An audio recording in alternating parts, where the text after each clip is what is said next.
Hello students, welcome to my YouTube channel Vedika study hub. Previous video में हमने thermodynamics में काफ़ी सारे पार्ट कवर कर लिए थे एंड इस वीडियो में अब हम कवर करेंगे नेक्स्ट टॉपिक। तो आपका टॉपिक है internal energy of ideal gas. तो मैंने आपको बताया था कि जो आपकी इंटरनल एनर्जी होती है उसमें आपकी kinetic energy plus potential energy होती है, ठीक है। तो काइनेटिक एनर्जी कैसे बढ़ती है आपकी, जब आपका टेम्परेचर बढ़ता है, और जब वॉल्यूम बढ़ता है तो आपकी पोटेंशियल एनर्जी बढ़ती है, ठीक है। तो जब हम आइडियल गैस की बात करते हैं उसे हम बोलते हैं परफेक्ट गैस, ठीक है। तो उसमें जो इंटरमॉलिकुलर फोर्सेज होते हैं वो क्या होते हैं, ज़ीरो होते हैं। तो इंटरमॉलिकुलर फोर्सेज के ज़ीरो होने के कारण जो आपकी पोटेंशियल एनर्जी होती है वो ज़ीरो हो जाती है। जो आपकी इंटरनल एनर्जी होती है वो सिर्फ काइनेटिक एनर्जी के इक्वल होती है, और काइनेटिक एनर्जी किस पे डिपेंड करती है, आपकी टेम्परेचर पर। तो यही लिखा हुआ है कि आइडियल गैस की केस में आपकी जो इंटरमॉलिकुलर फोर्सेज होती हैं वो ज़ीरो होती हैं, जिसकी वजह से पोटेंशियल एनर्जी ज़ीरो हो जाती है। जो आपकी इंटरनल एनर्जी होती है वो काइनेटिक एनर्जी के इक्वल हो जाती है एंड वो डिपेंड करती है गैस के टेम्परेचर पर, ठीक है। एंड देन उसके बाद आगे वाले पेज पर भी यही चीज़ें लिखी हुई हैं दोबारा से कि जो आपकी इंटरनल एनर्जी होती है आइडियल गैस की वो प्योरली काइनेटिक नेचर की होती है। यूपी इक्वल्स टू ज़ीरो, मतलब कि पोटेंशियल एनर्जी ज़ीरो होती है, और जो इंटरनल एनर्जी होती है सिस्टम की उसी को आप क्या बोलते हो, थर्मोडायनेमिक स्टेट वेरिएबल।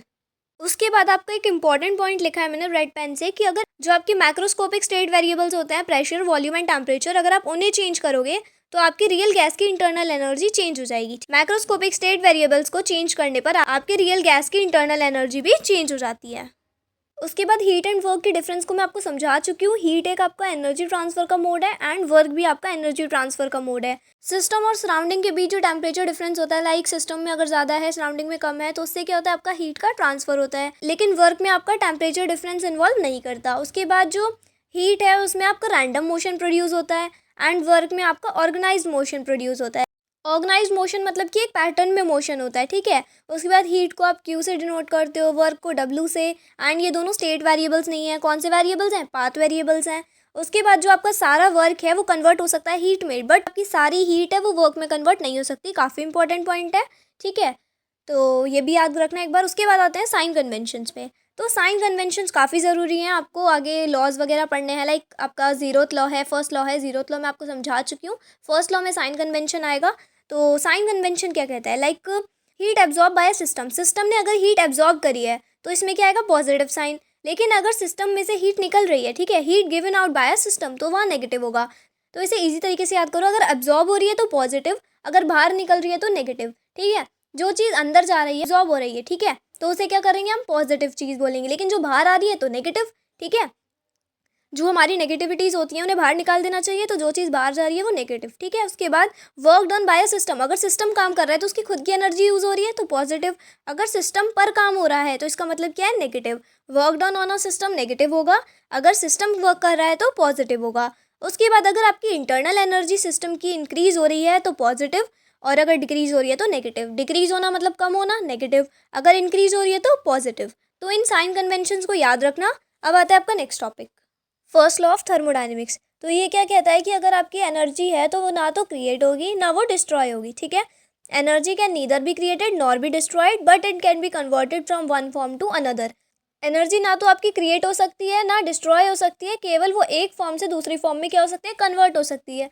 अगर आपकी हीट एनर्जी है तो उसे आप मैकेनिकल एनर्जी में, या फिर जो भी आपकी दूसरी तरह की एनर्जीज होती हैं उनमें क्या कर सकते हो, उनमें आप कन्वर्ट कर सकते, लेकिन एनर्जी को आप बना या बिगाड़ नहीं सकते, ठीक है। क्रिएट या डिस्ट्रॉय नहीं कर सकते, उसे आप केवल एक फॉर्म से दूसरी फॉर्म में कन्वर्ट कर सकते हो। अगर आपने सिस्टम को हीट अप्लाई की, ठीक है, if heat is supplied to a system, part of it increase the internal energy. तो जो आपने हीट प्रोवाइड किया सिस्टम को, उसका हीट का कुछ पार्ट आपका इंटरनल एनर्जी को इंक्रीज करेगा, और जो बचा हुआ पार्ट होगा वो क्या करेगा, कार्य करेगा, वर्क करेगा। तो आप मैथमेटिकली किस तरह से लिखते हो, Q is equals to del U plus W. मतलब कि हीट आपने सप्लाई की क्यू हीट सप्लाई करने पर आपकी इंटरनल एनर्जी में इंक्रीज आया, तो change in internal energy del U लिखोगे। बाकी की कार्य करने में इस्तेमाल हुई तो आप लिखेंगे प्लस डब्ल्यू, ठीक है। अगर सिस्टम बिना हीट सप्लाई के काम कर रहा है तो इसकी इंटरनल एनर्जी डिक्रीज होगी, ठीक है। तो मैथमेटिकल फॉर्म में मैंने लिखा हुआ है कि del U is equals to Q minus W, ठीक है। अब आप डब्ल्यू का एक और फॉर्मूला जानते होंगे, P D V, pressure into volume, ठीक है। तो आप लिख सकते हैं कि Q minus P D V या फिर P del V. Del V आपका ज़्यादा चेंज के लिए होता है एंड डी वी आपके स्मॉल चेंज के लिए होता है, ठीक है। अब आपकी डेल यू क्या होता है, change in internal energy of a system. Q क्या होता है, जो आपने हीट सप्लाई की है सिस्टम को, और डब्ल्यू क्या है, जो सिस्टम ने काम किया। अब इस वाले लॉ के काफ़ी सारे स्टेटमेंट्स हैं, तो आपको नई नई डेफिनेशंस पता चलेंगी, लेकिन सब में सेंस क्या निकलेगा कि एनर्जी ना डिस्ट्रॉय हो सकती ना क्रिएट हो सकती, सिर्फ एक फॉर्म से दूसरी फॉर्म में कन्वर्ट हो सकती है। तो देखो आगे। तो जूल ने क्या बताया है कि आपका एग्जैक्ट इक्विलिब्रियम होता है, जितना आपने काम किया और जितनी हीट जनरेट हुई इन दोनों के बीच क्या होता है, इक्विलिब्रियम मेंटेन होता है। तो ये बात किसने बताई, जूल ने बताई। सेकंड स्टेटमेंट क्या है कि जो आइसोलेटेड सिस्टम की एनर्जी है वो कांस्टेंट रहेगी, लेकिन वो एक फॉर्म से दूसरी फॉर्म में ट्रांसफॉर्म हो सकती है। तो वही चीज़, आपकी जो एनर्जी है वो क्या है, कांस्टेंट है आइसोलेटेड सिस्टम में। कांस्टेंट का मतलब क्या है, ना क्रिएट हो सकती है एंड ना डिस्ट्रॉय हो सकती। थर्ड स्टेटमेंट में भी यही लिखा है कि जो आपकी सिस्टम की और सराउंडिंग की टोटल एनर्जी होती है वो कांस्टेंट होती है। फोर्थ स्टेटमेंट क्या कहता है कि it is never possible to construct a perpetual motion machine, जो कंटिन्यूस मोशन करती रहे ऐसी मशीन बनाना पॉसिबल नहीं है, ठीक है। And produce that could produce work without using energy, जो बिना एनर्जी को यूज़ किए काम करती रहे और लगातार काम करती रहे, तो ऐसी मशीन को बनाना पॉसिबल नहीं है। ये क्या बताता है, फोर्थ स्टेटमेंट बताता है। एंड देन फिफ्थ स्टेटमेंट किसने दिया है, मैक्सवेल ने। जो आपका वर्क ट्रांसफॉर्म होता है हीट में और जो हीट आपकी ट्रांसफॉर्म होती है वर्क में, तो इन दोनों की क्वांटिटी मैकेनिकली इक्वल होती है। तो इसी को आप क्या कहते हैं, law of conservation of energy. But अब आप सोचेंगे कि अभी तो मैंने बताया था कि ऐसा पॉसिबल नहीं, बट अब मैं खुद कह रही हूँ कि मैक्सवेल कहते हैं कि आपकी फर्स्ट लॉ में, ठीक है, वर्क हीट में कन्वर्ट हो रहा है, हीट वर्क में, तो ये दोनों इक्वल हैं। जबकि अभी मैं बता रही थी कि ऐसा 100% इक्वल होना पॉसिबल नहीं है। तो ये आपको सेकंड लॉ में पता चलेगा, जब आप पढ़ेंगे थर्मोडायनेमिक्स का सेकंड लॉ यूनिट 2 में, तो तब आपको ये चीज़ क्लियर हो जाएगी कि फर्स्ट लॉ में मैक्सवेल ने ये बात बताई थी, बट सेकंड लॉ में कैल्विन प्लैंक स्टेटमेंट मिलेगा, उसमें आपको क्लियर हो जाएगी ये चीज़, ठीक है। तो यूनिट 2 देख लीजिएगा, तब आपको ये चीज़ क्लियर हो जाएगी। एंड अभी के लिए आप यही समझ लीजिए कि ऐसा पॉसिबल नहीं होता, बट फर्स्ट लॉ कहता है ऐसा पॉसिबल है। अब जो फर्स्ट लॉ की मैथमेटिकल फॉर्म क्या थी, du is equals to Q minus P D V, ठीक है। अब अगर आप लेकर चलो कि कांस्टेंट प्रेशर, अगर आपका प्रेशर कांस्टेंट है तो इसका मतलब dp इक्वल्स टू आपका 0 आएगा, लेकिन आपकी मैथमेटिकल रिलेशन में dp होता ही नहीं है, तो इसका मतलब एग्जैक्ट रिलेशन आएगा। अगर आपसे एमसीक्यूज में आए कांस्टेंट प्रेशर पे आपका फर्स्ट लॉ का स्टेटमेंट क्या रहेगा कि आपका dv 0 होगा या नहीं, dp 0 होगा या नहीं, ठीक है, ऐसा कुछ पूछता है तो आपको क्या चूज करना होगा, आपका first statement as it is रहेगा, उसमें कोई चेंज नहीं होगा। लेकिन अगर कांस्टेंट वॉल्यूम आ जाता है तो फिर आपका dv 0 हो जाएगा। तो जो आपकी इंटरनल एनर्जी होगी वो सिर्फ heat applied to the system के इक्वल होगी, उसमें आपकी वर्क वाली टर्म इन्वॉल्व नहीं होगी, ठीक है, कांस्टेंट वॉल्यूम पर। अब लेकिन अगर आप बात करते हैं नेक्स्ट टाइप की, कि अगर आपका आइसोथर्मल प्रोसेस आए, अगर आपका फर्स्ट लॉ में आइसोथर्मल प्रोसेस है, फिर क्या करेंगे आप, आइसोथर्मल में आपका टेम्परेचर कांस्टेंट होता है, बताया हुआ है कितनी बार, थर्मल से आपका टेम्परेचर वर्ड रिलेटेड है, तो आइसो मतलब सेम, आइसोथर्मल मतलब टेम्परेचर कांस्टेंट, तो टेम्परेचर कांस्टेंट का मतलब है चेंज इन टेम्परेचर 0 हो जाएगा, तो आपका डेल्टी 0 आएगा। और जब आपका टेम्परेचर चेंज 0 आ जाएगा तो फिर आपकी काइनेटिक एनर्जी क्या हो जाएगी, 0 हो जाएगी, क्योंकि टेम्परेचर के चेंज पे ही काइनेटिक एनर्जी वर्क करती है। और अगर काइनेटिक एनर्जी 0 हो जाएगी तो आपकी इंटरनल एनर्जी भी 0 हो जाएगी, तो डेल यू क्या हो जाएगा, 0 हो जाएगा। तो आपका जो डेल क्यू होगा वो किसके इक्वल आएगा, पी डी वी के, सिर्फ वर्क डन के इक्वल आएगा, ठीक है। तो अब क्या लिखा हुआ है, वही सेम चीज़ लिखी हुई है कि तो अगर आपके इंटरनल एनर्जी की बात करें तो आइडियल गैस की इंटरनल एनर्जी केवल टेम्परेचर पे डिपेंड करती है, ठीक है। अब केवल टेम्परेचर पर ही क्यों करती है, तो मैंने आपको बताया था आइडियल गैस में आपकी जो इंटरनल एनर्जी होती है वो सिर्फ काइनेटिक एनर्जी के इक्वल होती है, उसमें पोटेंशियल एनर्जी 0 होती है। और जो काइनेटिक एनर्जी होती है वो कैसे बढ़ती है, अगर आपका टेम्परेचर बढ़ेगा तो काइनेटिक एनर्जी बढ़ेगी, इसका मतलब टेम्परेचर और काइनेटिक एनर्जी का रिलेशन है। अगर आपका टेम्परेचर कांस्टेंट है तो आपकी काइनेटिक एनर्जी भी कांस्टेंट हो जाएगी। तो इसका मतलब क्या है, इसका मतलब ये है कि आपकी काइनेटिक एनर्जी 0, आपकी इंटरनल एनर्जी भी 0 हो जाएगी, ओके। तो इसलिए जो आपकी हीट सप्लाइड होगी सिस्टम की वो किसके इक्वल आएगी, पीडीवी के। आई होप आपको बहुत अच्छे से क्लियर हो जाना चाहिए अब तो ये कुछ ऐसी बातें हैं जो आपकी डायरेक्ट एमसीक्यू में आ सकते हैं। अगर आपको सब्जेक्टिव पेपर होता तो मैं ये चीज़ें चाहे बिल्कुल भी ना पढ़ाती, बट अगर ऑब्जेक्टिव पेपर है तो आपको छोटे छोटे पॉइंट्स भी याद रखने हैं, इसीलिए मैं आपको अलग अलग बता रही हूँ। अगर आपका वॉल्यूम कांस्टेंट है, टेम्परेचर कांस्टेंट है, प्रेशर कांस्टेंट है, तो आपको किस किस तरह से करना है, ठीक है।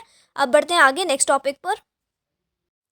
तो ये कुछ रिलेशंस हैं, एडियाबेटिक रिलेशंस, ठीक है। एडियाबेटिक कौन सा होता है, जिसमें आपका हीट कांस्टेंट हो। तो ये पीवीटी क्या है, आपके थर्मोडायनेमिक वेरिएबल्स हैं, ठीक है। तो इनके साथ आपका कुछ रिलेशन है, लाइक के आपका कांस्टेंट है एंड पी आपका प्रेशर है, वी आपका वॉल्यूम है। तो P V gamma equals to क्या होगा, के होगा। प्रेशर और वॉल्यूम का रिलेशन है ये। अगर आपको प्रेशर और टेम्परेचर का रिलेशन हो, प्रेशर एंड टेम्परेचर का रिलेशन होगा आपका 1 minus gamma, T gamma equals to constant. And volume and temperature का रिलेशन क्या है, तो T V gamma minus 1 equals to constant. तो ये कुछ रिलेशंस हैं, अगर एमसीक्यूज में आए तो आप एक बार याद कर लेना इन्हें भी।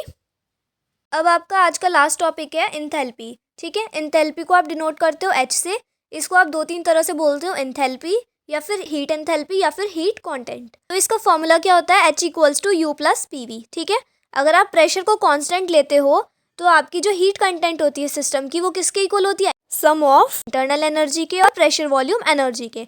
तो H=U+PV। ठीक है, इसे H से डिनोट किया जाता है। ये एक स्टेट फंक्शन है।